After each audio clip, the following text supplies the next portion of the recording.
Hi everyone, and welcome back to a game called Quest.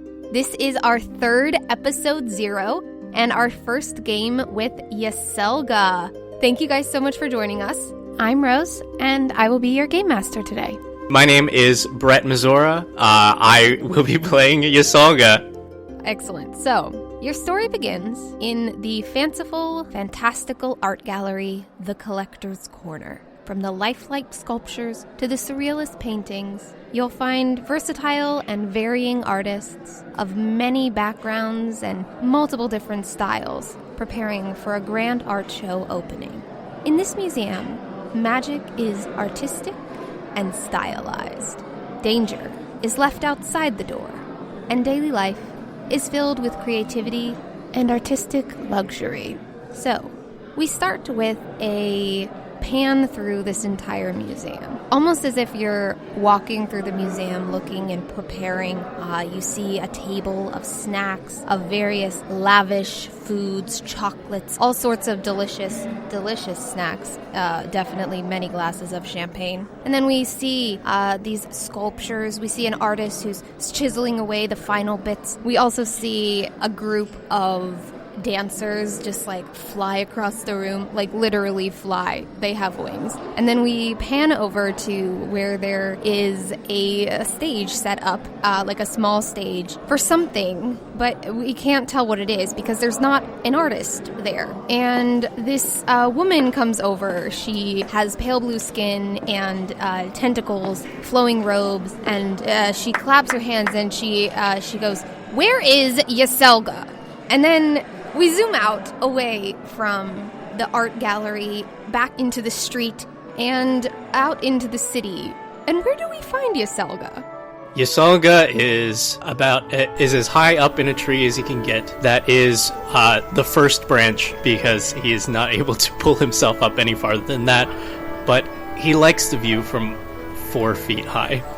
Amazing. So as we zoom out, we find there's like a town square with some shops, people bustling around, and then there's like a grassy field like you might find an isolated nature area. And we find Yesulga in this tree. And go ahead and give us a description of what your character looks like, and then also what he's doing. Yesulga is an 80-year-old dwarf. He's short, as you might imagine, solidly 4'8", he would claim. He has a very wide selection of short robes, all the same color, a dark maroon with sleeves rolled up, which is kind of an odd way to wear a robe. He has a light yellow vest underneath, which is also kind of an odd choice, but it's more of a functional one because this vest has many pockets on it. Maybe aggressively too many. Is there any other amount of pockets to have other than an aggressive amount? I feel like that's like the fashion. As far as Yesulga himself, probably the most noticeable feature are 2 very large tattoos on each forearm. They seem to shift ever so slightly. The tattoo on the left is 2 spiders. Each one is spinning a single strand of silk, but it is the same strand of silk, as if they had started at a single point and moved outward, and were connected by that strand of silk. And the one on the right looks it's the face of a dwarf, and it looks a lot like Yesulga, but a good bit younger. It doesn't have the same wrinkles in the face. The beard and hair are a good bit shorter.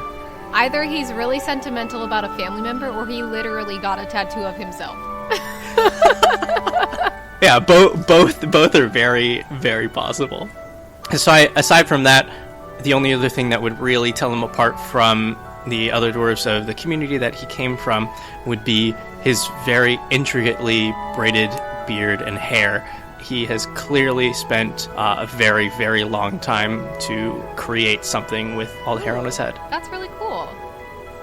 So I think we definitely see all of that. I think that, you're sitting up in the tree, a little butterfly lands on your arm and then flutters away, and then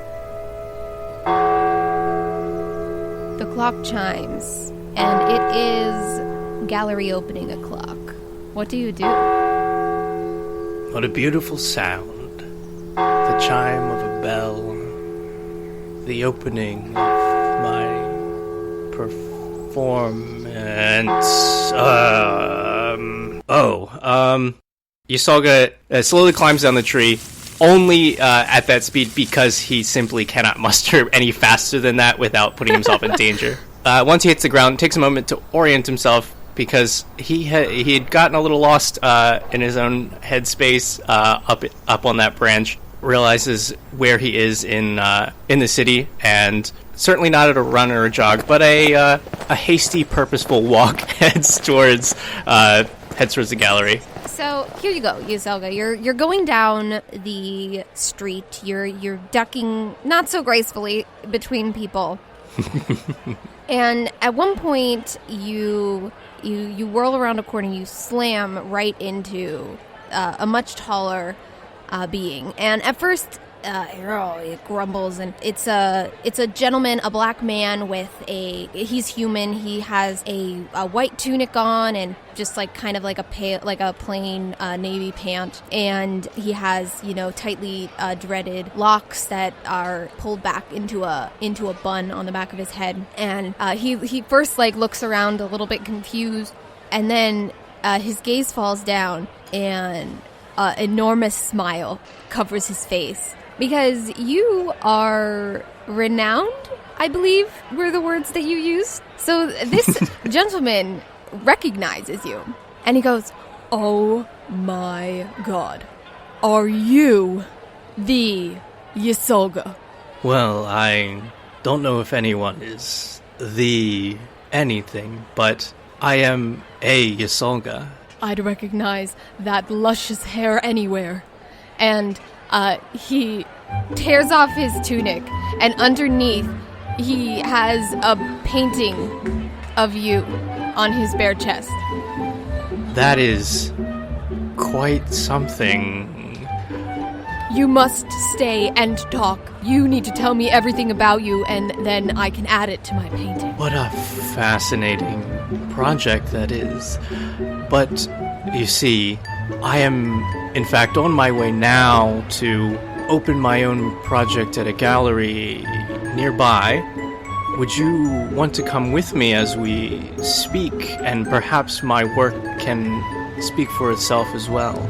So, he was about to pull you over to a bench. He's got stars in his eyes. He just wants you to himself. So I'd say go ahead and give me a roll to see how this goes, how it goes with trying to convince him to share you with the world. That's a 2.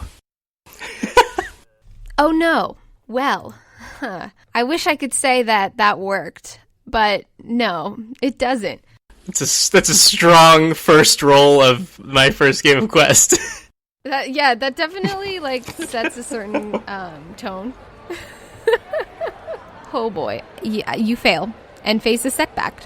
So I think what happens is you try to kind of usher him away, and he is not feeling it. He kind of grabs your arm and starts tugging on it, and is like, "Yesulga, you owe it to your fans to give me some one-on-one time. I've dedicated my life to studying your progress as an artist, and this is just unacceptable." And he's speaking very, very loudly, and you're starting to draw some looks. Definitely, you see some of the people. There's a scarf clothing stand with all these billowing fabrics coming out from underneath of it, and you see a couple of elven ladies who are trying on scarves. They all look over, and one of them pulls out a magic ball that captures images and takes your picture.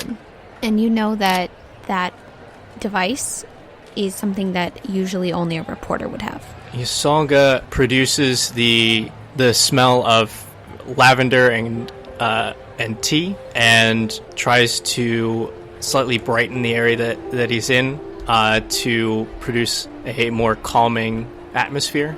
That would be magic tricks, using to conjure smell and light. Awesome. Yeah. So I think that does have the desired effect. The image of the man, of you like ripping your arm away from him, is still held in the globe. That damage cannot be undone. Like, that's probably going to get published now. But you do have this calming effect when you create this. Do you want to describe to me like what that looks like in this square full of people? Like, what happens exactly when you use this magic? So this creates a tiny thread that you can see light reflecting off of it, similar to like a thin fishing line, or like a spider web. You know, maybe something like that. Oh my gosh, I love it! It's so good. You can see the thread slowly extend out from Yesulga's forehead, and you can see it kind of catch in the wind, and each of those connect to the different sensory areas of anyone that he's trying to perform for. So one thread from forehead to nose for our new friend, one thread from forehead to eyelids, since those are the senses that he is trying to affect. Okay, so I think you can see there's almost anger in the man's eyes as you rip away from him. But then after that magic happens, he just takes a deep breath like, oh my god, you did it. You just made art, didn't you? Oh, that's so good. Okay, yeah, go. You need to share that creativity with the world, man. Share it.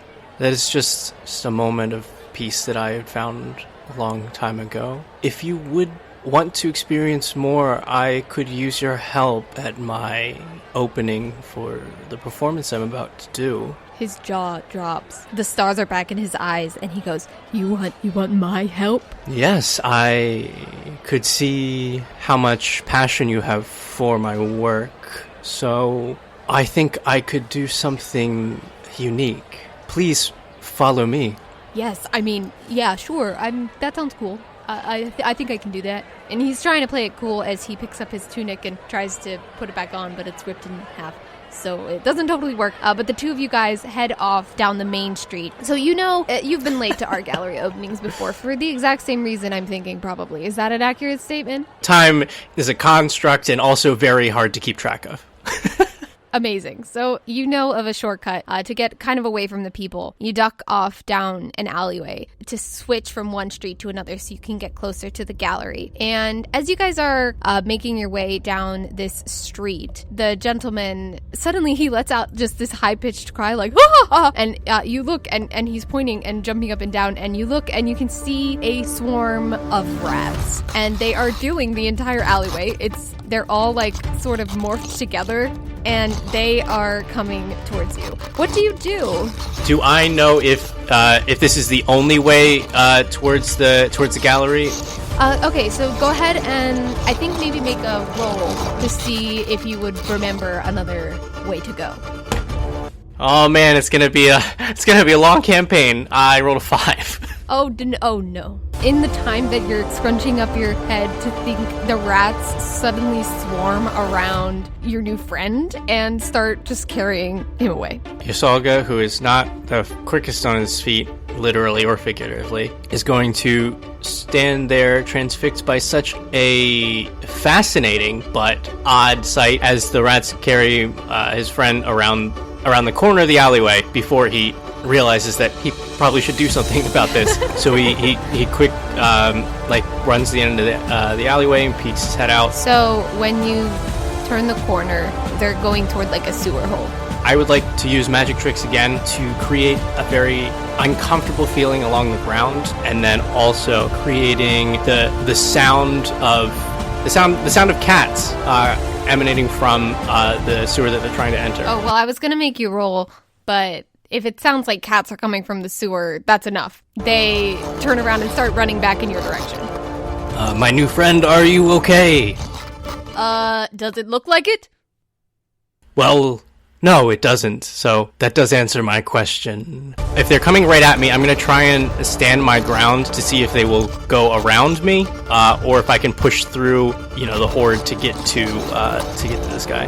So you want to push through them, or like attack them? Like they're gonna just run into you. They're gonna stampede over you. I do want to see if I can just